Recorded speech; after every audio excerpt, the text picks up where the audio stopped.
कौन ब्रह्मा का पिता है, कौन विष्णु की मां, शंकर का दादा कौन है, हमको दे बता। ये जानने के लिए कृपया सुनिए। जगत गुरु तत्वदर्शी संत रामपाल जी महाराज के अमृत वचन सर्व पवित्र धर्मों के पवित्र शास्त्रों के आधार पर। अब इस चमत्कार को देखकर भी नामदेव जी की इतनी महिमा होगी, आसपास के क्षेत्र में पूज्य होगी। और ये अब वो क्या करते थे, कुछ थोड़े से बड़े हुए किसी से नाम लिया, ओम नाम का जाप करते थे।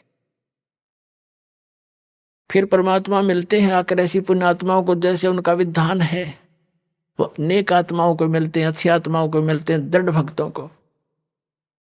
तो कबीर साहब उनसे मिले, ज्ञान दिया कि ऐसे ऐसे भाई ओम नाम का जाप तुम कर रहे हो गुरु से लेकर के, ये तो ऐसे ऐसे सारी सतिथि बता दी, और इससे आगे एक और मंत्र है जो दास देगा आपको, और उससे मोक्ष होगा। ये तो असंग जन्म हो गए, जन्मते मरते।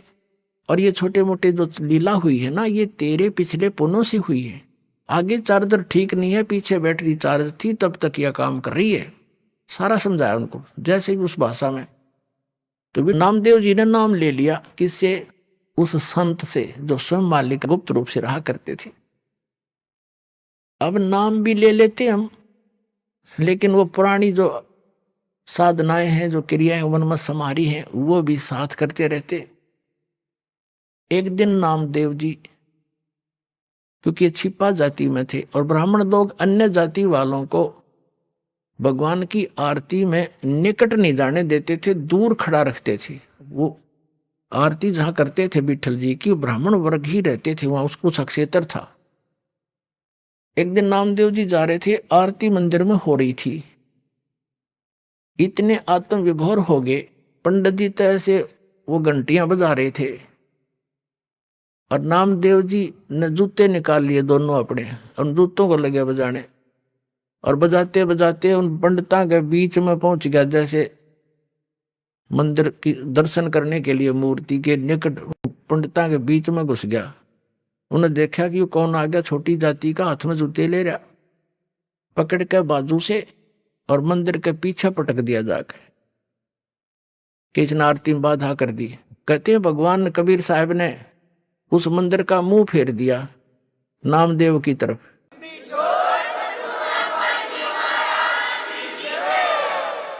और पंडित जी पीछे घंटी पीटने खड़े खड़े पछला काने। तो नामदेव जी उठकर आगे। अगले दिन वो उनसे मिला, अपने गुरु बहनों से, भाई से, रंका, बंका और वंका। तो घर पे पहुंचा, वहां आते जाते रहते थे। घर पे गया तो अकेली लड़की थी वंका, माता पिता कहीं बाहर गए हुए थे। वो लड़की कुछ पट्टी तैयार करे थी, जैसे किसी के चोट लाग जाए उसका, जैसा भी देसी इलाज, कोई कूट छेद के जड़ी बूटी। नामदेव जी ने पूछा, बहन किसको क्या हो गया, आप क्या बना रही हो? अब पुण्यात्मा भगत जो होते हैं वो भगत वाली भाषा बोला करते हैं। और लड़की बोली, भाई नामदेव तू चल रहा है बनमुखी, अपने हिसाब से चलता है भाई, तू आगा पीछा नहीं देखता, तेने क्या जरूरत थी उन पंडितों के बीच में जाके खसण की है? जब तेरी बेइज्जती देखीगी नहीं गुरुजी पे, और गुरुदेव ने जो तेरा मंदिर घुमाया है ना, उसके कारण गुरुदेव का चोट लग गई हाथ के, और उसके लिए पट्टी तैयार करो। नामदेव कुछ सोच ले भाई, ना दुखी करा करे। नामदेव ने सोचा, गुरुजी दिखे भी कोई ना वहां पर, और मंदिर घूम गया, उसने वहम हो गया था कि मेरी भक्ति ने कर दिया यू काम। उसकी फड़क निकालनी थी, वो भ्रम निवारण करना था दाता ने। अब उसने सोचा, बहन सचमुच एक और मैं बालक हूँ, मूर्ख हूँ, पट्टी ले जा रही हूँ, चाल मेरे साथ। वो दोनों गए। गुरुजी का चोट लाग रही हथेलियां पे, और लड़की ने मैलम लाकर पट्टी बांधी, चरणा में पड़ गया, रोन लग गया। ने बोला, भगवान मेरे से गलती होगी, माफ कर दो, आगे से ऐसी गलती नहीं करूंगा। बोला, कहा बेटा, जब मैंने मार्ग बता रखा, वो मंदिर में टिंडे लेने गया था, तो जो भक्ति मैंने बता रखी, इस विधि से तेरा कल्याण होगा, वहां किस लिए गया था? तुम मानते हो नहीं, मनमुखी चलते हो, इसलिए मार खाते हो। तो उसके बाद उसकी वह दृढ़ता बढ़ गई, सचमुच, लेकिन वो तो मालिक थे। वो जैसे आजकल परंपरा चल गई है कि गुरु ही भगवान होता है, गुरु भगवान नहीं होता। वो तो भगवान ना आए थे सीधे गुरु बन के, और अपनी भक्ति की सतिथि बना के रखनी थी। काल नो सोचा है नकली संत नकली पंथ बना के नकली नाम जाप करा के इनकी भगवान से आस्था हटा दूं। जो साधना ये करेंगे उससे लाभ तो होना नहीं, आपत्ति नो की नो पड़ेंगी आके, तो कुछ दिन में भक्ति छोड़ देंगे। और परमात्मा 100 क्रियाएं करता है, आप भी आते हैं, कोई एक आधा संत भी भेज देते हैं, तो अधिकतर स्वयं ही आए हैं मालिक ने, और स्वयं ही वो काम करा जो भगवान किया करते हैं। तो भगवान और गुरु वो तो ऑल इन वन थे, वो तो सब कुछ थे दाता। लेकिन अन्य जो गुरु है वो गुरु है और भगवान अन्य है। गुरु परमात्मा का पुजारी होता है और उससे मिलाने वाला मीडिया होता है। गुरु भगवान नहीं होता, भगवान तो भगवान ही होता है। लेकिन उस परमात्मा को पाने के लिए एक विधि बताई है परमात्मा ने कि अपने गुरु को आप एज ए गॉड ट्रीट करना, उससे भगवान की तरह व्यवहार करना, ताकि जब तुम यहां से जाओगे इसी रूप में आगे भगवान परीक्षार्थ बैठेगा। और यहां जैसा व्यवहार आप कर रहे हो, जैसे विचार अपने गुरुजी के प्रति रखते हो, वो वहां भी होंगे। तो वहां जैसी आपकी व्यवहार विचार त्रुटि युक्त होंगे तो वहां से आपको रिजेक्ट कर दिया जाएगा, फिर वापस गिर जाओगे। इसलिए परमात्मा कहते हैं गुरु मानुष कर जानते ते नरकइये अंध, महादुखी संसार में आज्ञा काल के फंद। गुरु गोविंद कर जानियो रहियो बचन समाए, और मिले ते दंडवत बंदगी नहीं पल पल ध्यान लगावे। अब कहने का भाव क्या है कि जैसे ये दास है, इस दास के स्थान पर भगवान आ सकते थे, वो आ जाएं, और आप उनको खोज रहे हो भगवान अब यहां आ जाए। वो भगवान आपका कैसा व्यवहार होगा, जैसा इस दास के प्रति आपका है, तो उस परमात्मा के प्रति जो आपका भाव बनेगा, और वो भाव इस दास के प्रति नहीं है तो वहां भी नहीं बनेगा आपका फिर उसके प्रति। अब जैसे परमात्मा यहां आ जाए आपको, जिसकी आप खोज कर रहे हो, तो किस प्रकार लपटोगे उसके चरणों में, रोगे, मुंह की तरफ देखोगे, 100 बार शुक्र मनाओगे, भगवान बड़े भाग जाएंगे, दर्शन होगे। जिस भगवान को हम खोज रहे हैं, और वो आज इस दास के स्थान पर होता रहा, वो तो हजारों बार हुए हैं, रहे हैं दाता, हम नहीं समझ सके। उसको जन साधारण एक भक्त संत समझ कर हमने उनसे डील किया। आप जो व्यवहार मेरे से कर रहे हो वैसा उसके साथ करोगे।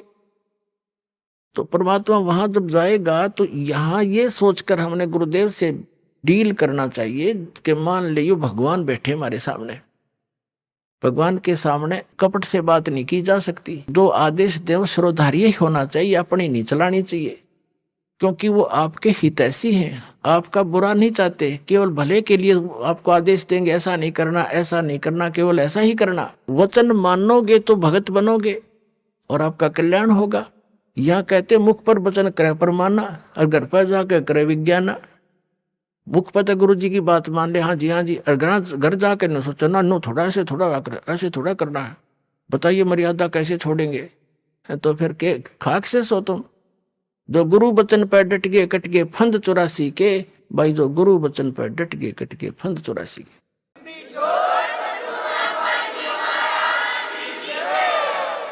वो तो गुरु रूप में आए थे मालिक ही, लेकिन दास गुरु रूप में मालिक नहीं, उस मालिक का दास समझो। लेकिन गुरु को भगवान के तुल्य मानने से आपकी समस्या हल होगी, नहीं तो होए को नहीं।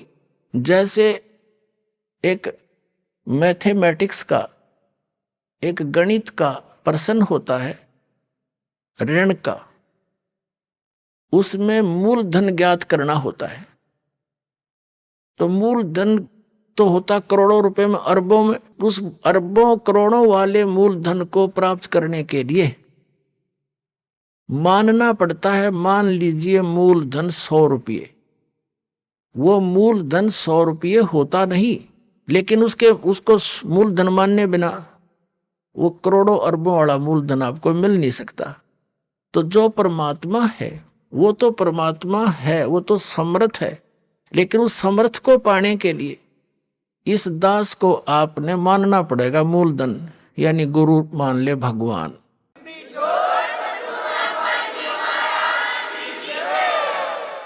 तभी आपकी यह समस्या हल होएगी, नहीं तो कतई नहीं हो, 0 नंबर आओगे आपके। तो इस प्रकार समझदार को संकेत बहुत होता है। अब प्रसंग चल रहा है कि फिर जब भक्ति मार्ग पर चल पड़ते हैं, घना सामान धर के सिर पर नहीं चला जाता है, ये परंपराएं हटानी पड़ेंगी। और जैसे भगवान रखे न्यो रहना पड़ेगा। जैसे कर का जहर का रंग हो रही हो, कहो कौन तीस खावे राम रंग हो रही हो। अब रंग का बंका झोंपड़ी में रहते थे, वृद्ध हो गए थे, और क्या करते थे, जंगल से लकड़ी तोड़कर लाते थे, उसको बेचकर अपना खाने जोगा रखकर बाकी गुरुदेव के चरणों में भंडारे में लगा देते थे। एक दिन नामदेव जी, गुरुदेव यानी कबीर परमात्मा गुरु रूप में आए हुए थे, उनसे कहने लगे, गुरुदेव आपके 2-3 भगत हैं, कितने निर्धन हैं, इनको कुछ धन दे दो, इनका टाइम भी पास हो जा, भक्ति भी घनी कर ले। अब परमात्मा ने सोचा कि नामदेव तो बालक है, कति श्रद्धा बतेरी है, पर इसमें विवेक बना नहीं। अरे भक्ति करें और ये कौन से बर्तन बनाओ हैं। वहां से लकड़ी तोड़ी, वहां तक लकड़ी तोड़ने जाते हैं तो मंत्र करते जाते हैं, लकड़ी तोड़ के सिर पर धरी मंत्र करते आते हैं। भक्ति मत बाधा है नहीं। और लेकिन नामदेव जी की उस समय समाज की सोच घड़ी थी, उस बच्चे को भी सेट करना था अपने को। तो परमात्मा ने कहा, भाई ठीक है, चल धन दे देता हूं, पर मैंने कोशिश बहुत करी है भाई, ये रखते नहीं धन ने, मैं देता हूं, ये सारा दान कर देते हैं। बोले ये लेते नहीं, अन्ना मांगते कभी मेरे तय। पर रामदेव ने कहा, जी आप तो बिन मांगे भी दे देते हो। भाई दे तो दूंगा, पर ये लेते नहीं मेरे से। अब नामदेव जी का गला उतरा नहीं, भाई इतने दुखी हो रहे, क्यों ना लेंगे, पैसा तो ले ही लेंगे ये। वो परमात्मा बोले गुरुदेव रूप में कि अच्छा भाई आज इनको वो पैसे देते हैं। गहने ले लिए, गहने आभूषण सोने के चांदी के अच्छे 2-3 किलो एक थैले में लेके नामदेव और गुरुदेव दोनों उस रास्ते में खड़े हो गए, झाड़ के आड़ में, ओट में, जिससे वो दोनों रंका और बंका लकड़ी तोड़कर लाते थे। अब रंका तो आगे चल रहा था, बंका थोड़ी पीछे रह गई थी। थोड़ी फैसला था अपने सफर में, थोड़ा बहुत यानी 100-200 फुट का। तो उससे परमात्मा ने क्या किया कि जिस रास्ते से वो आ रही थी वहां पर वो आभूषण डाल दिए और झाड़ के पीछे जाकर दोनों छुप गए। अब आगे आ रहा था रंका, उसने देखा गहने पड़े हैं, और औरत जो है गहनों को देखकर लालच में आ जाती है, कहीं बंका अपने कर्म ना बिगाड़ ले। उसने पैर के साथ उस पर मिट्टी डालनी शुरू कर दी, सिर पर लकड़ी थी, पैर से रेता डालना शुरू कर दिया। अब बंका ने देखा मेरे पति रुक कैसे गए, कोई पैर में क्या हो गया इनको। उन्हें ध्यान से देखा, ये तो आभूषणों पर मिट्टी डाल रहा है। वह भी समझ गई इस बात ने। वो कहने लगी, चलो चलो, क्यों मिट्टी पर मिट्टी डाल रहे हो।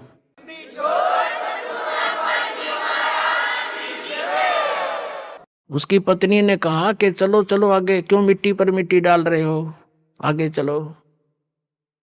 अब दोनों छोड़कर आगे चले गए अपना। तो परमात्मा बोले, नामदेव देख लिया तने, ना लेते मैं क्या करूं भाई। अपने आत्माओं, एक दिन क्या हुआ, सत्संग चल रहा था, गुरुदेव सत्संग फरमा रहे थे, और रंका और बंका दोनों पति पत्नी सत्संग में विद्यमान थे, चर्चा चल रही थी। अकेली लड़की घर पे थी, झोंपड़ी में बाहर बैठी थी चारपाई पे वृक्ष के नीचे। झोंपड़ी में आग लग गई, सारे कपड़े वपड़े वो सारे जल जला गए। लड़की भागी आई, अब पिताजी माताजी क्या हो गया, आग लगी झोंपड़ी में, सारा कुछ स्वाह हो गया। बेटा और के बच गया, एक चारपाई बच गई, बाहर रखी थी, मैं बैठी थी। ने बोले उस चारपाई ने भी उसमें डाला बेटा, है वह भी जल जा, खत्म हो, भक्ति में बाधा तो ना बनेगी।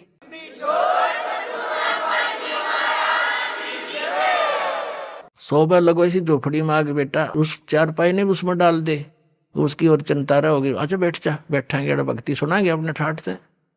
तो कहने का भाव पुण्यात्माओं, जब इतनी दृढ़ता आवेगी तो भगवान दूर नहीं है। बहुत से परमाणु मालिक ने स्वयं बना दिखाए हैं। अब क्या बताते हैं, जो प्रसंग इस आज के सत्संग में बहुत से प्रश्न हल होंगे आपके। जैसे एक तो ये है कि हम किसी संत की पूर्व की करामातों से सुनकर प्रभावित होते हैं, उनकी यादगारें बना रही वहां पूजने जाते हैं। तो वो थे पहले जन्म के पुण्यकर्मी प्राणी, आगे चार्जर मिला नहीं, पिछली बैटरी जब तक चली वो खूब अच्छे दिखे, और फिर मर के अगले जन्म में अन्य योनियां प्राप्त की, वहां उनकी पूजा हो रही है। ये काल का जाल है। पिछले ही तप से होते हैं पूर्ण हंस मुराद, ये पिछले तप से ऐसी लीलाएं हो जाती हैं, लोग उनके पीछे लग जाते हैं। काल यही चाहता है कि ये भी अपना भ्रमित हो जाए और नष्ट हो जाए। जो उन संतों से लीलाएं हुई और तुम 3-4 पीढ़ी से उनकी पूजा कर रहे हो, तुम्हारे से कोई हुई? क्यों नहीं हुई? तुम्हारे पास वो बैटरी चार्ज है, उनके पास बैटरी चार्ज थी, और चार्जर उसके पास उनके पास भी नहीं था, आगे उनके पास चौड़ चपट कुछ नहीं। तो कहते हैं नामदेव जी पहले ओम नाम की भक्ति करते थे, और ये लीलाएं जो कुछ भी हुई, मंदिर का फिरना, मूर्ति ने दूध का पीना, पत्थर ने दूध पिया, ये उसके पिछले जन्म की बैटरी चार्ज थी। इस परमात्मा ने ही लीला करके उसकी इज्जत रखी और वो पूजा के पात्र बन गए भोली जनता में।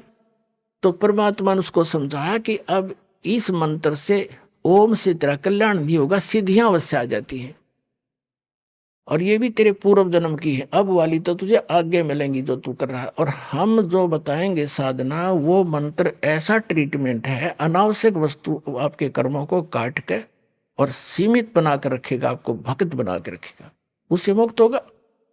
नामा छिपा ओम तारी, पीछे सोहम भेद बिचारी, सार शब्द पाया जद लोई, आवागमन बहुड़ ना होई। नामदेव जी छिपी जाति में जन्मे थे, महापुरुष थे, पिछले जन्म के पुण्यकर्मी प्राणी थे। लेकिन कहते हैं नामा छिपा, वो छिपी जाति में जन्मा नामदेव, जैसे कबीर दुल्हा कहते हैं वैसे। नामा छिपा ओम तारी, ओम के अंदर रंगा हुआ था, उसकी लो ला रहा था, तारी माने उसमें लो लग रही थी।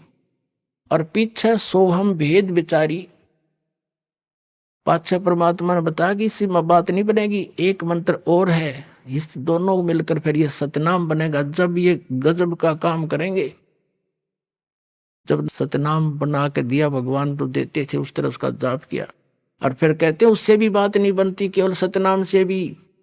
नामा छिपा ओम तारी, पीछे सोहम भेद बिचारी, सार शब्द पाया जद लोई, आवागमन बहुर ना होई।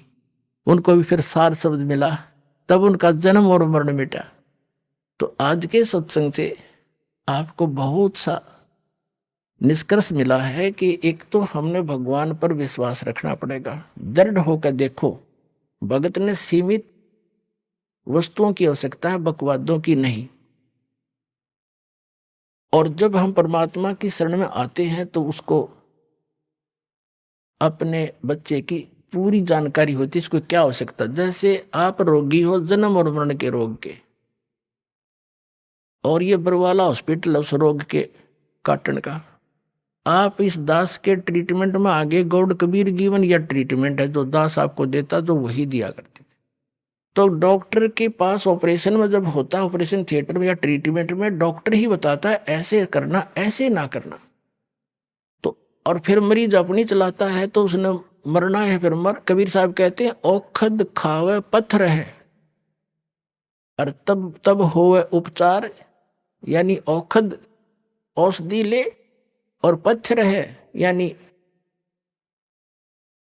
वो ऐसी चीज नहीं खावे, यानी जो मना कर रखे खाने के लिए वो वस्तुएं नहीं खावे, और पत्थर है यानी परहेज रखे, और तब उसका ट्रीटमेंट होगा। और फिर डॉक्टर को क्या पता नहीं इसको किस चीज की आवश्यकता है, 1 मिनट में इंजेक्शन लाओगा और सारी रिकवरी कर देगा। जब आप इस परमात्मा की शरण में आ गए तो आप जी ने फिर ये चिंता, ठीक है अपना दुख तो बता सकते हो, मुझे ये तकलीफ है, डॉक्टर को बताना तो पड़ता है, फिर काम उसका है, उसको कैसे ठीक करना है। अब कौन से को पहले करना है, जैसे कोई एक्सीडेंट हो गया बालक और उसका टांग टूट गई और एक जगह से ब्लड घना पर गिर रहा है। अब वो ब्लड निकलने का दर्द तो है नहीं और टांग के टूटे हुए का घना दर्द चिल्ला रहा है, मर गया, हाय मर गया।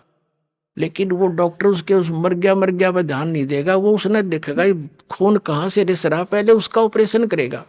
इतना रोलन दे थोड़ी देर, जब उस मर गया की तरफ ध्यान देगा तो उसकी जान सचमुच मर जाएगा। इतना पीड़ा है।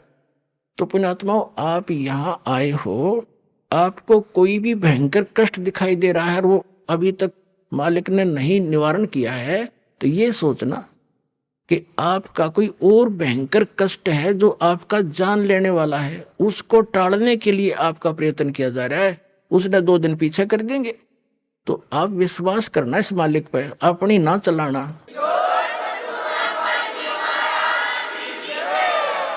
मैं इतनी बार आ लिया, मैंने इतनी जोत चढ़ा ली, मैंने पाठ भी करवा लिया, लगा रहे, पेट में दर्द हो जा, एक गोली से ना हो तो डॉक्टर ने कहा एक और खा ले भाई, उससे भी ना हो तो कहा एक और खा, इसने इसी से होगा। तो जो आप कर रहे हो दान पुण्य सेवा सेवन, इसी से राहत होंगे, नहीं हो तो और मंडा रहे। तो इस तरह आपका यू कल्याण होगा। और ये है भक्ति मार्ग। इस पर इस तरह चलोगे तो परमात्मा आपको हथेली पर रखेगा। पुण्यात्मा सत्कर्म मान लेना। बोलो सतगुरुदेव।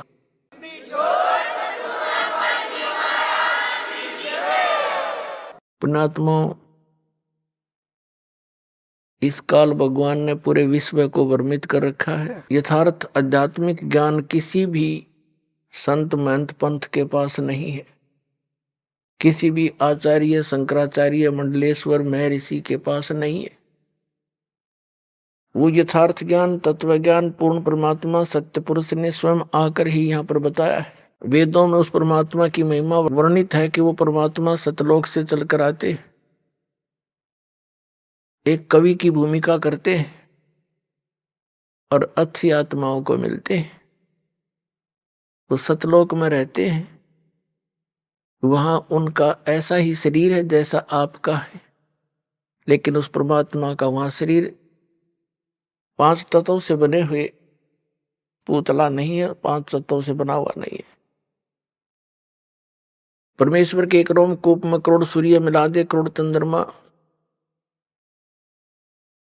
उसका उनकी रोशनी भी उस परमात्मा के एक रोमकूप की रोशनी से कम पड़े, इतना तेज है। वहां पृथ्वी है, सतलोक एक पृथ्वी है, उसका भी प्रकाश है लेकिन सफेद कलर है उसका। वहां बाग बगीचे हैं, सफेद वृक्ष से सफेद उनके बहुत सुंदर फल लगते हैं। हर प्रकार के जो फल हैं वो अलग अलग फ्रूट है, सब काजू किस्मत सेब संतरे जो मेवा है। दूधों की नदियां सरोवर भरे पड़े हैं, झरने बह रहे हैं। वहां अमृत सरोवर है, जैसे गंगा जल यहाँ पर आया है। विश्व के वैज्ञानिकों ने सिर मार लिया, इसके बारे में जानकारी नहीं कर पाए कि ये खराब क्यों नहीं होता। वैसे जब इनका समझ में नहीं आती उसने बाईपास कर जाते हैं, छोड़ देते, और बाकी वैज्ञानिक पाके रहते हैं। बताओ इसका भेद क्यों नहीं खराब होता है? क्योंकि ये ऐसे लोक से आया है जहां के पदार्थ कभी नष्ट खराब नहीं होते। ये सतलोक से आई है गंगा, ये जल। ये एग्जाम्पल दिया परमात्मा ने कि मेरे लोक में बच्चों जहां तुम रहा करते ऐसे पदार्थ हैं जो कभी खराब नहीं होते, व्यर्थ नहीं होते। तो वही परमात्मा स्वयं आकर के यहाँ ज्ञान देता है। और जिन महापुरुषों को वो मिले उन्होंने सतलोक में देखा उस परमेश्वर को, और फिर वापस पृथ्वी पर उनको छोड़ा। परमात्मा ने अपने गवाह बनाने के लिए एविडेंस दिलानी थी उनसे अपने बारे में कि कबीर इज गॉड, वो धानक रूप रहा करतार। तो किन किन को मिले? आदरणीय धर्मदास साहिब जी बांधोगढ़ वाले को, आदरणीय मुल्कदास साहिब जी, आदरणीय नानक साहिब जी को, आदरणीय दादू साहिब जी को, आदरणीय गरीबदास साहिब जी गांव छुरानी जिला जद्दर वाले को, आदरणीय घीसा दास जी गांव खेखड़ा जिला मेरठ उत्तर प्रदेश वाले। इनको वो परमात्मा सीधे आकर मिले। इन महापुरुषों की तो दास को जानकारी है, इनकी जीवनी से दास को पता चला। और फिर दास पर जाओ कि सतलोक कैसा है, वहां क्या है। तो वो दास ने भी आपके रूबरू किया, और इन महापुरुषों के भी, जिनको आप मोक्ष प्राप्त मानते हो, उन्हीं के अनुभव से आपको ये भी सिद्ध किया कि ये भी यही बताते हैं, हमारे वेद भी यही बताते हैं, और स्वयं परमेश्वर ने भी आकर यही बताया कि वहां पर कैसी स्थिति है और कौन है परमात्मा। और अभी तक ये जितने भी पंथ हैं, या भी आपने सुना इन नकली पंथों संतों के इतिहास, इन का पता नहीं, और करोड़ों जीव डबो दिए, अपना जीवन नाश करया, लाखों का करोड़ों का को मिसगाइड करने का पाप अपने सर पर रख लेंगे। अब पता नहीं कहां प्रेत योनि में घूम रहे हैं। जैसे शिवदयाल जी को, शिवदयाल जी है राधा स्वामी पंथ के सबसे पहले प्रवर्तक, जब मुखिया भूत बन का अपनी शिष्या बुक्की में बोल रहा है, तो बाकियों का क्या होगा, आपने प्रत्यक्ष प्रमाण देखा था। तो क्या कहते हैं, अब ये आत्मा और इस मन के साथ इस काल का संयोग, क्योंकि हम परमात्मा को छोड़कर, अपने पति ने छोड़कर इसके साथ आगे ज्योत निरंजन काल के साथ, अब यू हमारा पति बन गया नकली, ये हमारा स्वामी बन गया। 21 ब्रह्मांड का ये स्वामी है, इसके अंतर्गत जितने प्राणी हैं इसी के अधीन है, तो सबका स्वामी पति बन गया। और इस मन जो है इस काल का एजेंट है, इसका ही ये सूक्ष्म रूप है। तो आत्मा को जब ज्ञान हुआ, अब इसको पता चला, आदरणीय गरीबदास साहिब जी को परमात्मा कबीर जी सचखंड लेकर गए थे, उनको जब वापस छोड़ा, सब कुछ ऊपर के दिखाकर सब ब्रह्मांड, तो आदरणीय गरीबदास साहिब जी ने क्या कहा,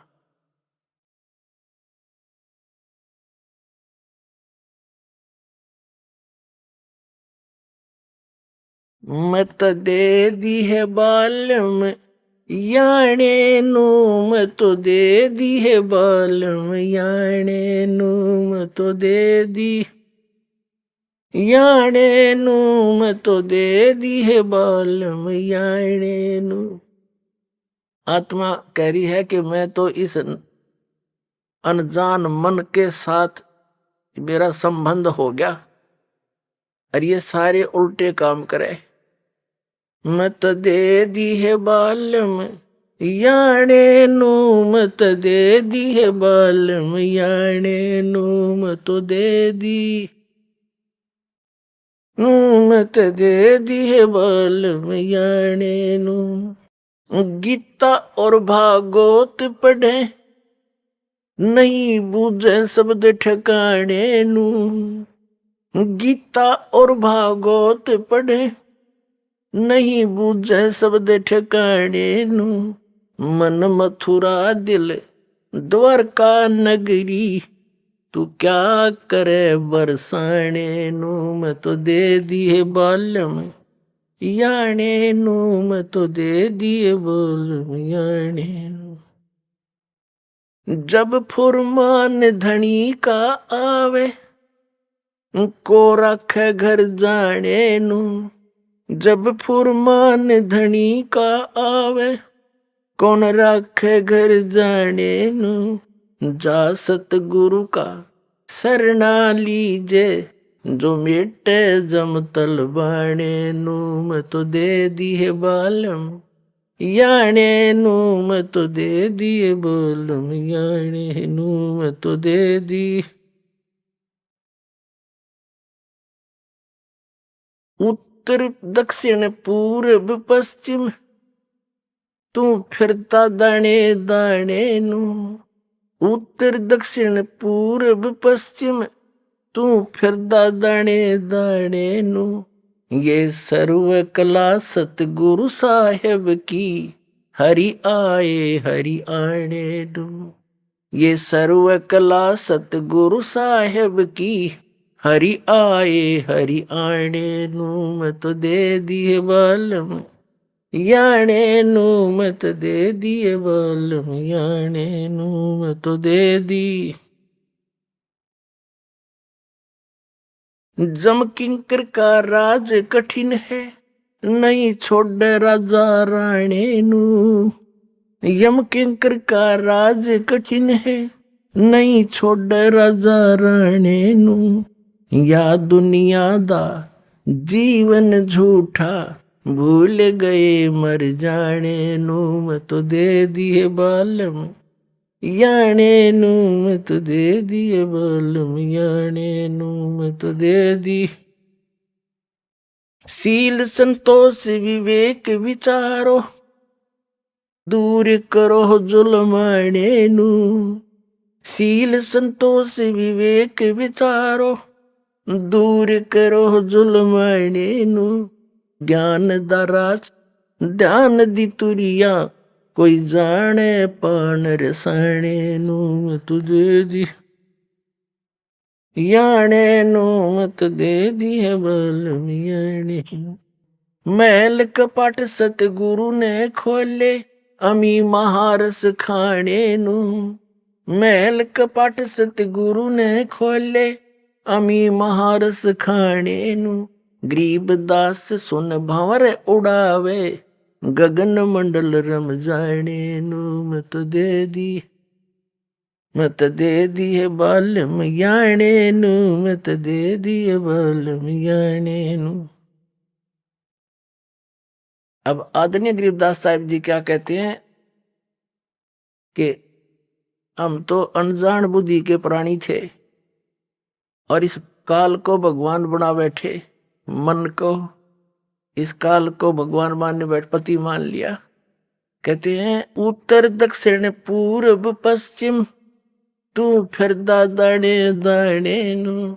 ये सर्व कला सतगुरु साहेब की, हरि आए हरि आने नू। तुम भगवान ढूंढते फिर रहे हो। वो हरि, वो कबीर, हरि कबीर परमात्मा अमर पुरुष हरियाणा में आए थे भाई, मुझे मिले। गांव छुड़ानी जिला झज्जर हरियाणा में, और तुम कह रहे हो परमात्मा निराकार है, अटपट मार रहे हो। तो क्या बताते हैं,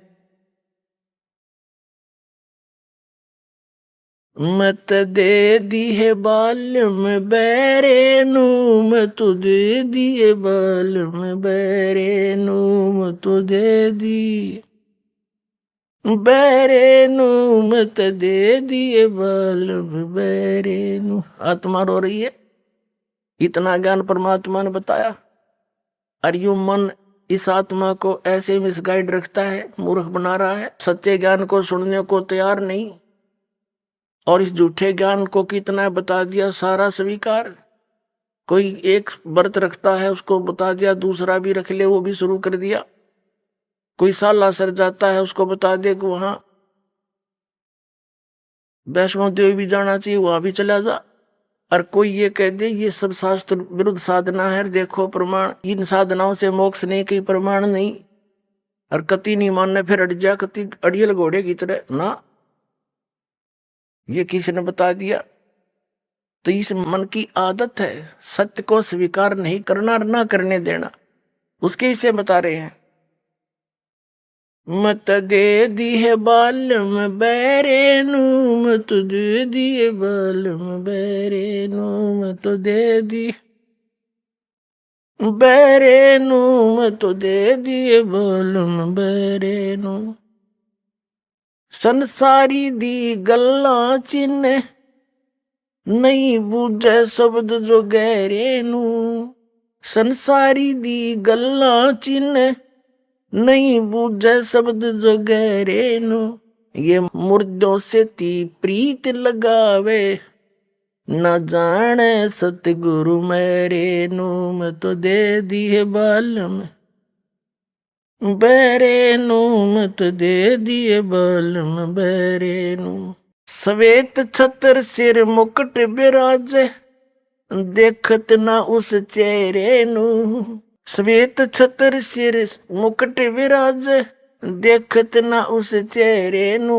ऊंची थलियां खेती बोवे, ये भूल गए निज डेरे नू। ऊंची थलियां खेती बोवे, ये भूल गए निज डेरे नू। मैं तो दे दी बैरे नू मत दे दिए बलम बैरे नू।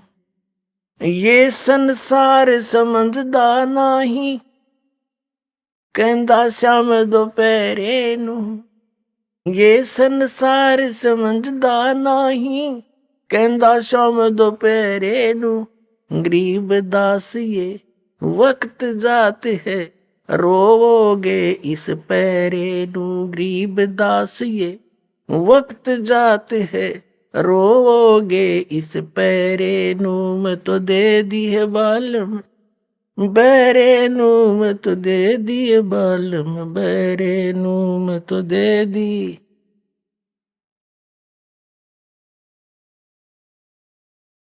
बैरे नू मत दे दी है बालम बैरे नू मत। ये संसार समझदा नाही, कहंदा श्याम दोपहरे नू। ये संसार समझदा नाही, कहंदा श्याम दोपहरे नू।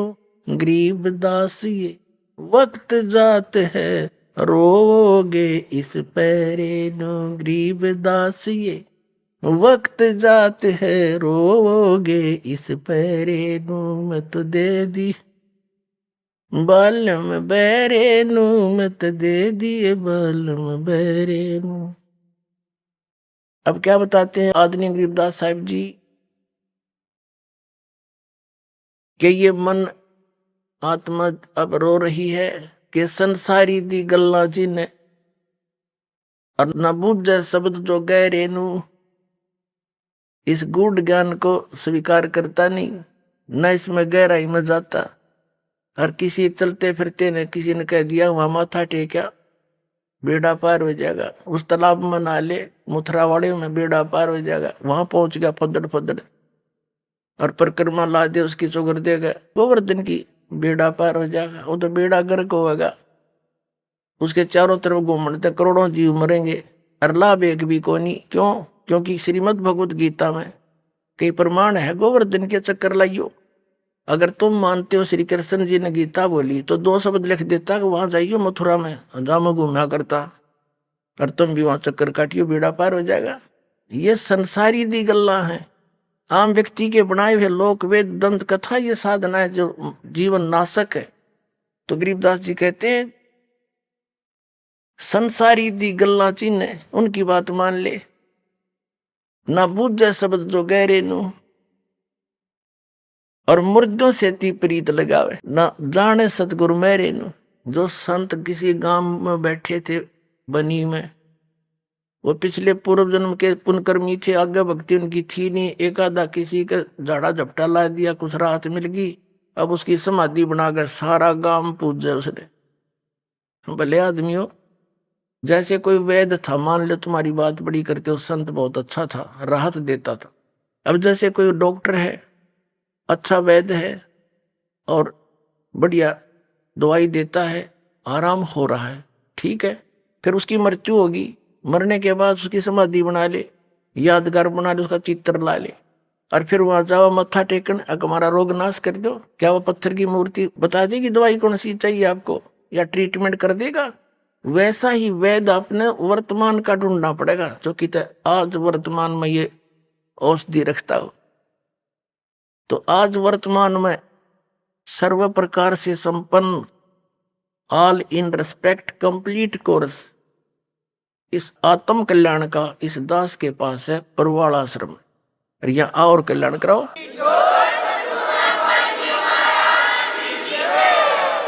फिर क्या बताते हैं कि मुर्दों से ती प्रीत लगावे, ना जाने सतगुरु मेरे नू। जिंदा सतगुरु आपको मिल रहा है, वहां उसको नहीं पहचानते। फिर क्या बताते हैं, ये जो नकली संत के वहां प्रकाश ही प्रकाश है, चेतन ही चेतन है, वहां कुछ भी नहीं है सतलोक में। उसके विषय में क्या बताते हैं, आंखों देखा संत श्वेत छतर सिर मुकुट विराज, देखत ना उस चेहरे नू। उस परमात्मा का जो सिंहासन पर विराजमान है सतलोक के तीसरे पृष्ठ पे, उसके सिर पे मुकुट है, श्वेत छतर है, ऊपर छतर, श्वेत छतर सिर मुकुट विराज है और देखत ना उस चेहरे नू। ऊंची थलियां खेती वो ये भूल रहे निज डेरे नु। ये जो वाणी गरीबदास साहिब जी ने बोली थी, उस समय सिंचाई साधन नहीं थे। वर्षा हो जाती तो कुछ दाने कनक हो जाती थी। तो क्या बताया है कि जैसे ऊंची थलियों के ऊपर किसी ने बीज बीज रखा हो, वर्षा होगी, बीज बीज दिया, फिर वर्षा हुई नहीं तो कुछ नहीं होता दाना उसमें। और नीचे डहर होती थी, समतल सथल, ऊंची थलियों पर वर्षा हुआ, ऊंचे स्थानों पर वर्षा हुआ, जल भी उस झील वाले में आकर रुकता था। उसमें इतनी पर्याप्त सिंचाई का वो जल हो जाता था। उसमें खेती बीजने से थोड़ी बहुत वर्षा कभी हो जाती तो उस पर ऊंची थलियों पर कुछ भी नहीं होता था। और डहर, जो डहर उपजाऊ स्थल होती थी और झील का स्थान होता था, तो कहते हैं ऊंचे थलियों पर 1 एकड़ में 2 मन हो जा और नीचे डहर के अंदर 40 मन हो जाते हैं वो। तो क्या एक सिंपल वे से समझाने का तरीका है कि जिन साधनाओं को तुम अपनाए बैठे हो, ये तो ऊंची थलियों पर खेती किए बैठे हो, भूखे मरोगे, कंगाल हो जाओगे। और भूल गए निज डेरे नु, अपने खास डेर को भूल गए, यानी परम अक्षर ब्रह्म पूर्ण परमात्मा सत्य पुरुष, उस परमात्मा को भूल गए।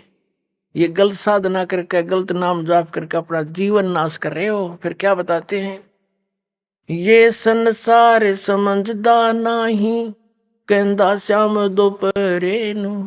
ये संसार समझदा नहीं, कहंदा श्याम दोपहरे नु। गरीब दास ये वक्त जात है, रोगे इस पैरे नु। गरीब दास ये वक्त जात है, रोगे इस पैरे। आदरणीय गरीबदास साहिब जी कह रहे हैं कि ये संसार समझदा नहीं, कहंदा श्याम दोपहरे नु। अब तुम इस काल की पूजा कर रहे हो और इससे कोई लाभ आपको प्राप्त नहीं। ऐसी स्थिति है आपकी कि कहंदा श्याम दोपहरे नु। इतना कष्ट है इन साधनाओं के करते करते, और फिर भी क्या कहते हैं, जैसे कोई रिश्तेदार रिलेटिव और हॉस्पिटल में मिल जाते हैं और दोनों किस लिए जा रहे हैं, किसी का बेटा बीमार, किसी की बेटी, या किसी की पत्नी, या खुद दुखी, तो वहां भी मिलते हैं। तो क्या कहते हैं, हेलो क्या हाल है, ठीक ठाक, मौज हो रही है, हॉस्पिटल में मौज है, दोनों दुखी। फिर कोर्ट में मिल जाते हैं, कचहरियों में, और वहां भी हैंडशेक करते हैं और सुनाओ क्या हाल है, ठीक है, मौज हो रही है। कोर्ट में मौज का के काम सारे घी बधीरे उड़े वहां पर। तो हमने ये मौज कर्ण की, हमारे पास वास्तव में वो सुख है नहीं। आपकी यहाँ पर इस काल के लोक में ऐसी स्थिति है जिसको तुम इस झूठे सुख को सुख है ये मान रहा मनमोद। ये सकल चबीना काल का कुछ मुख में कुछ बोझ। आज सर्व संपन्न दिखाई देता है और कल न जाने उस परिवार के परिवार पर क्या बिजली गिर जा, एक सदस्य मर जा, 2 मर जा, परिवार का परिवार नाश हो जाए। यहाँ के राजा और महाराजा 1 मिनट में खत्म हो जाते हैं। जैसे पोलैंड देश का एक पूरा कैबिनेट, पूरे मंत्री 95 क्षणों में एक जहाज में बैठे जाते किसी मरे की शोक व्यक्त करने के लिए, और वो एक्सीडेंट हो गया, वो सारे खत्म हो गए। बता, प्रधानमंत्री तो ज्यादा सुखी आप नहीं हो गए और उसकी अब ब्रेन में 1 सेकंड का नहीं भरोसा।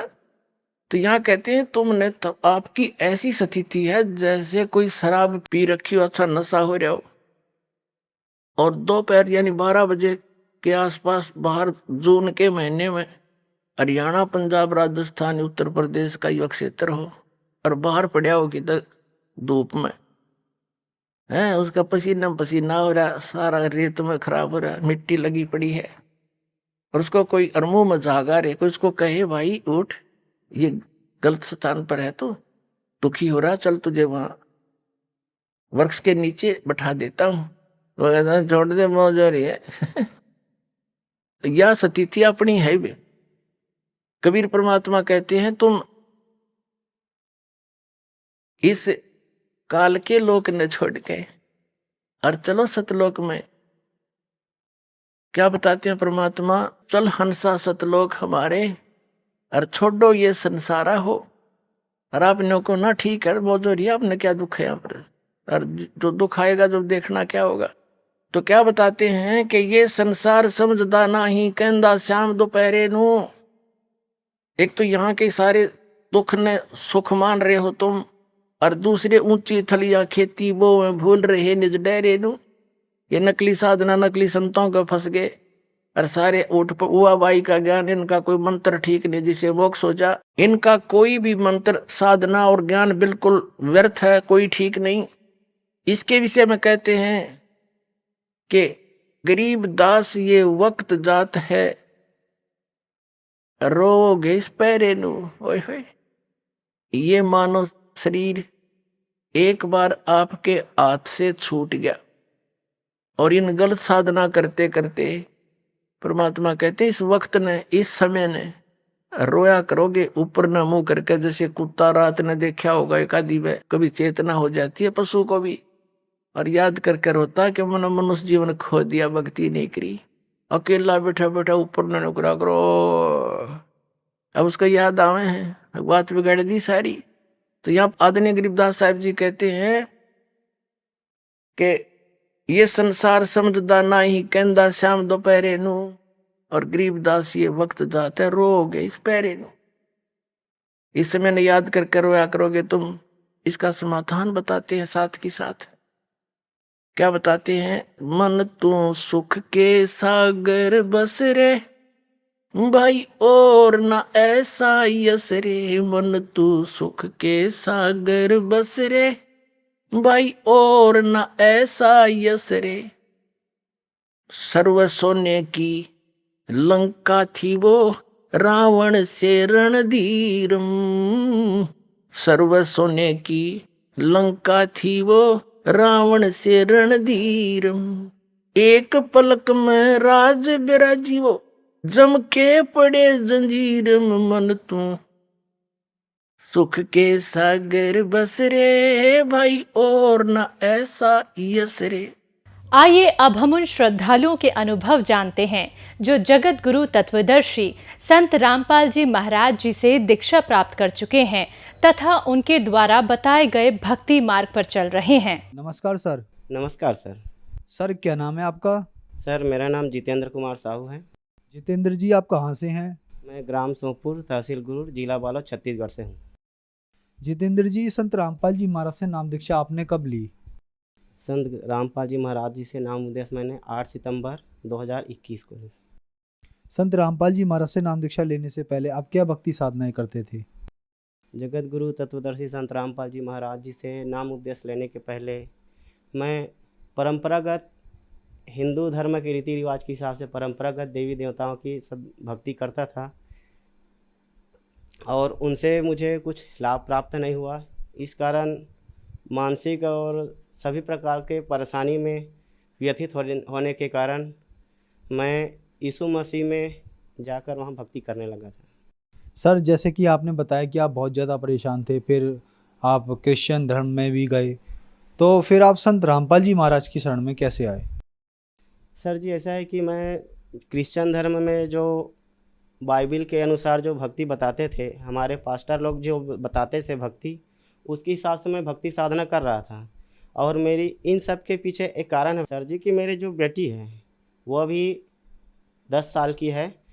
जो 4 साल की थी तब से उसको बहुत परेशानी हुआ, खांसी में त्रस्त थी। हर प्रकार के ओझा बैगा तांत्रिक डॉक्टर इन सभी के पास ले जाने के बाद भी मेरी बेटी में जो परेशानी थी वो कम ही नहीं हुई। कोई और कारण नहीं था, सिर्फ खांसी ही था जिसके कारण मेरी बेटी त्रस्त थी, और मैं उनकी व्यथा को लेकर बहुत चिंतित था। और साथ में मेरी पत्नी भी अपने शारीरिक क्लेश और कष्ट के कारण बहुत व्यथित थी। तो उन दोनों का पालक करने के कारण मुझे बहुत सारी चिंताएं अंदर ही अंदर खोखला करती जा रही थी। और मैं इन सब कहना चाहिए कि मेरा मन जो है इन भक्ति साधनाओं से उब गया था। और यीशु मसीह में जो है जो भक्ति विधि वर्णित है उन सब चीज़ को करने के बावजूद मुझे कोई लाभ ऐसा कुछ नज़र नहीं आ रहा था। जो भी साधना जो भी भक्ति मार्ग बताया जाता था उन सब चीज़ को करने के बावजूद भी मेरी बच्ची के जो स्वास्थ्य में है, मेरी पत्नी के जो शारीरिक परेशानी है उसमें कोई प्रकार का लाभ मुझे दिखता नहीं नज़र आया। तो मैंने इन सभी देवी देवताओं और भक्ति साधना इन सब चीज़ के बारे से मेरा मन थक चुका था और मैं व्यथित हो चुका था। हमारे गांव में जगत गुरु तत्वदर्शी संत रामपाल जी महाराज जी के बहुत से शिष्य हैं, जो लोग मुझे अपने समीपस्थ जानते थे, अपना समझकर जानते थे कि ये बेचारा यीशु मसीह में जाता है फिर भी अपने तकलीफ़ का निदान नहीं कर पा रहा है। तो हमारे गांव में जो संत रामपाल जी महाराज के शिष्य हैं वे लोग हम मेरे पास आए थे और मुझे पुस्तक दिया ज्ञान गंगा। ज्ञान गंगा में जो काफ़ी सारी बातें परमात्मा प्राप्ति के और दुख निवारण संबंधी बातें जो हैं मुझे उसको पढ़ने के बाद पता चली, और इन सभी बातों को मैंने अपने जो पास्टर है यीशु मसीह वाले में धर्म में जो पास्टर होता है जो हमको उनके परमेश्वर के बारे में अवगत कराते हैं, उनसे मैंने इस संदर्भ में बातचीत की कि हमारे संत रामपाल जी महाराज जी को जो ज्ञान है उसके बारे में बातचीत की। तो उसने काफ़ी हद तक से मुझे कुछ डिस्टर्ब किया। और बाइबल में एक जगह लिखा है सर जी कि कुलोसियों 2:8 में लिखा है कि चौकस रहो, उस तत्व ज्ञान और व्यर्थ के धोखे में अहेर करने वाला आएगा, वो सर्व शक्तियों में शिरोमणि एवं प्रधान होगा। मेरे मन में बार बार यही बात आ रहा था कि बाइबल में शुरू में कहा है कि उत्पत्ति में तो कहा है कि ये पूर्ण परमात्मा साकार है, लेकिन हमारे पास्टर को पूछने पर बताते थे कि इन सब बातों में ध्यान न दो। यहाँ तक कि मोबाइल में भी सामने में वॉलपेपर में यीशु मसीह का फ़ोटो रखने के बाद भी वो लोग बोलते थे कि ऐसे आपको नहीं रखना है। मैं सोचा कि जब मैं भक्ति साधना करूँगा तो किसको अपने अंतर मन में लेकर किसके दर्शन करके मैं भक्ति साधना करूँगा, ये बार बार मेरे मन में मेरे दिमाग में घर कर बैठा था और सोच नहीं पा रहा था। तो अंत में मेरे पास्टर ने मुझे साफ साफ कह दिया, जो संत रामपाल जी महाराज के जितने भी शिष्य हैं आपसे जो भी बातें करते हैं आप उनको जितना सांसारिक गाली देना चाहते हो आप दे दो, आपको वो लोग कभी व्यतीत नहीं करेंगे। मैं सोचा आज के डेट में ऐसा कोई इंसान नहीं, ऐसा कोई मनुष्य नहीं जो किसी भी व्यक्ति को बाध्य करे कि आप सांसारिक गाली दे दो। ऐसी शिक्षा कहीं नहीं मिलती। भाई कोई कहे कि आप सांसारिक गाली दे दो तो ये तो समस्या का सीधा समाधान नहीं हुआ। मैंने सोचा क्यों नहीं जगत गुरु तत्वदर्शी संत रामपाल जी महाराज का सत्संग सुना जाए। तो मैंने बार बार अपने घर में सत्संग सुना, मोबाइल में काफ़ी सर्च की, मोबाइल में भी सर्च किया कि पूर्ण सद्गुरु के लक्षण क्या हैं, पूर्ण सद्गुरु कौन हैं, तत्वदर्शी संत कौन हैं, इन सभी को मैंने काफ़ी गहन चिंतन किया। मोबाइल में मुझे सभी साइड से एक ही नज़र आया कि संत रामपाल जी महाराज ही वो सर्वोपरि सद्गुरु है जिनके मार्ग भक्ति मार्ग से मुझे और मेरी बच्ची का जो तकलीफ़ है वो सब चीज़ निदान होगा। तो मैंने अपने परिवार वालों से बात की और उन्होंने कहा कि बेटा जितना आप ज़्यादा थक गए हो, सभी तरफ आप घूम चुके हो, एक बार आप यह मौका आप यह अवसर और ले सकते हो। तो मैं जगत गुरु तत्वदर्शी संत रामपाल जी महाराज जी से नाम उपदेश लिया। सर जैसे कि आपने बताया कि आप बहुत ज़्यादा परेशान थे, उस परेशानी को लेके आप क्रिश्चियन धर्म में भी गए लेकिन वहाँ भी आप परेशानियों से निजात नहीं मिला, तो क्या संत रामपाल जी महाराज से नाम दीक्षा लेने के बाद आपको लाभ भी मिले? जी सर जी, मुझे संत रामपाल जी महाराज जी के शरण में आने से बहुत लाभ हुए, और जिस कारण से मैं संत रामपाल जी महाराज के शरण में आया हूँ वो लाभ मुझे पूर्णतः मिला। खास करके मेरी बच्ची में बहुत ही खांसी थी, वो हर प्रकार के, जैसे कि रायपुर के MI हॉस्पिटल और दिल्ली राजहरा के शहीद वीर नारायण सिंह हॉस्पिटल, इन सभी में बहुत से हॉस्पिटल में दिखाया, रामकृष्ण हॉस्पिटल वहाँ भी दिखलाया। डॉक्टरों ने उसके शरीर में ऐसी कोई भी कमजोरी नहीं पाई, फिर भी खांसी बार बार आता रहा। अंत में मैंने रामकृष्ण बाल गोपाल चिल्ड्रन हॉस्पिटल इसमें भी दिखाया। तो सर जी इसमें जो है रामकृष्ण बाल गोपाल चिल्ड्रन हॉस्पिटल में जो मैंने मेरी बच्ची का जो एक्सरे भी, उन्होंने कहा कि बाकी में तो समझ नहीं आ रहा लेकिन एक्सरे में देख लेते हैं, हो सकता है कुछ परेशानी होगी या कुछ होगा, उसके बारे में मुझे बताया गया। तो मैंने एक्सरा करवाया कि आपके बच्चे के शरीर में हो सकता है कुछ परेशानी होगी, तो देखेंगे तो पता चल जाएगा। तो मैं बोला ठीक है सर, करवा लो ऐसे करके। इसमें एक्सरा करवाने के बाद ऐसी कोई परेशानी नहीं दिखी।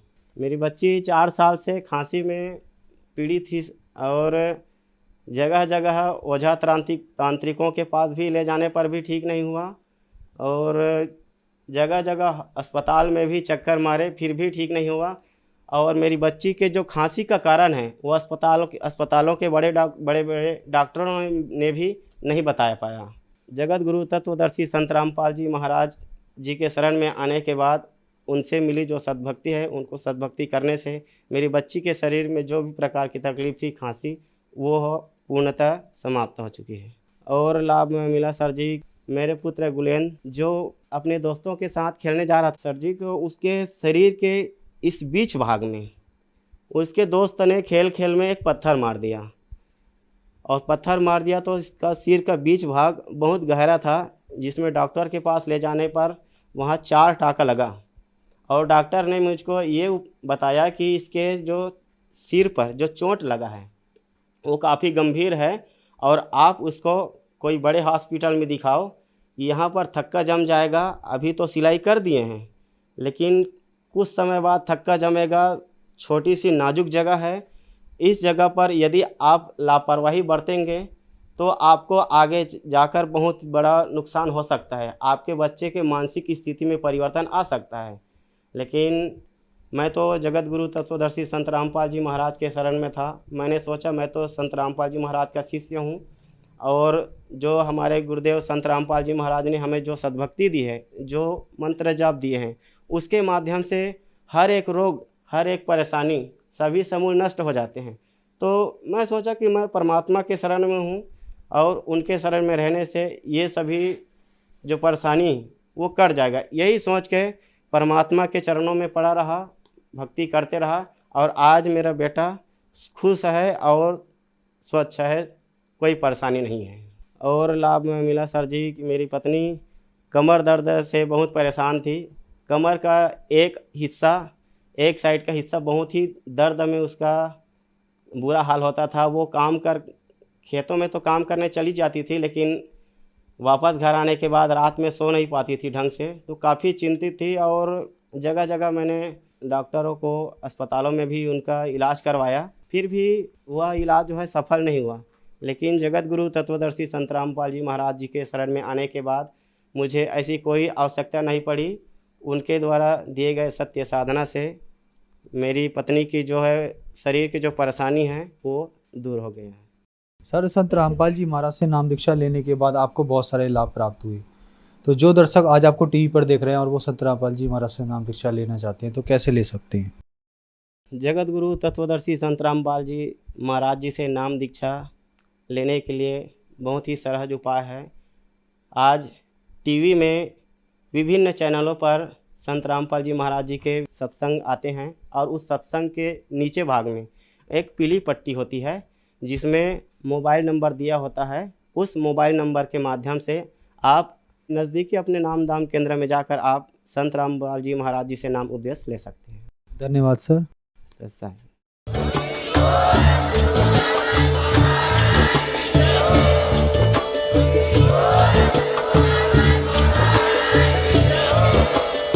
आप सुन रहे थे जगत गुरु तत्वदर्शी संत रामपाल जी महाराज जी के मंगल प्रवचन। अधिक जानकारी के लिए विजिट कीजिए हमारी वेबसाइट www.jagatgururampalji.org। संत रामपाल जी महाराज जी के शुभ आशीर्वाद से पूरे विश्व भर में 500 से भी ज्यादा नाम दीक्षा केंद्र हैं, जिन पर संत रामपाल जी महाराज जी द्वारा ऑनलाइन निशुल्क नाम दीक्षा दी जा रही है। अपने नजदीकी नाम दीक्षा केंद्र का पता करने के लिए संपर्क करें 8222880541।